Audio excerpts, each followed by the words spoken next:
বাংলাদেশের মুসলমান 7 কোটি বাঙালি তখন বলল, ব্রিটিশদের গোলামি মানি নাই, কলকাতার ঠাকুরদের গোলামি মানি নাই, বাংলার মুসলমান আরশের মালিক এক আল্লাহ ছাড়া আর কারো প্রভুত্ব মানতে প্রস্তুত নয়।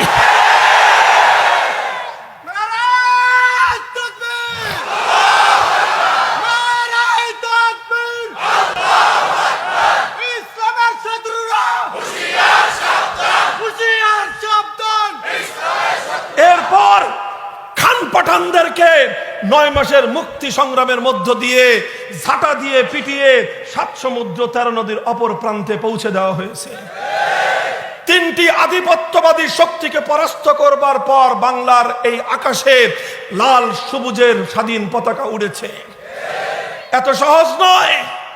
কাজী আজ যারা আমার এই বাংলাদেশকে নিয়ে নীল ষড়যন্ত্র আঁকছে, ষড়যন্ত্রের নীল নকশা আঁকছো, তোমাদেরকে আমরা আমাদের শপথের কথা স্পষ্ট মনে করিয়ে দিতে চাই।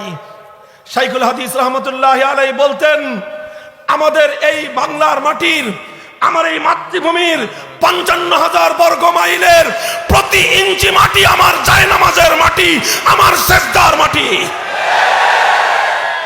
এই মাটিতে আমরা আল্লাহর কাছে সেজদা করি, এটা আমার সেজদার জায়গা। কাজেই আমার এই সেজদার 1 ইঞ্চি মাটি যদি কেউ কেড়ে নেওয়ার চেষ্টা করে, যত বড় সাম্রাজ্যবাদী শক্তি হোক না কেন, ওর চোখ উপড়ে ফেলতে আমরা প্রস্তুত। মুহতারাম হাজিরিন, আজ সেই বাংলার দিকে, চির উন্নত মমশির এই বাংলার মাটির দিকে শকুনের চোখ পড়েছে আবার। নরেন্দ্র মোদী, আমি বাংলাদেশ আমার দেশের পক্ষ হয়ে আমার মাতৃভূমির ভালোবাসা হৃদয়ে লালন করে, মুসলিম জাতিসত্তার প্রেম হৃদয়ে লালন করে আমি নিজের আত্মরক্ষার কথা বলছি। কারো বিপক্ষে সমালোচনা করা আমার আলোচনার মোটেই উদ্দেশ্য নয়। তবে আমার জাতি আর আমার দেশের বিরুদ্ধে যদি কেউ ষড়যন্ত্র করে, তাহলে তার কথা অকপটে উচ্চারণ করতে আমার এতটুকু দ্বিধা হবে না।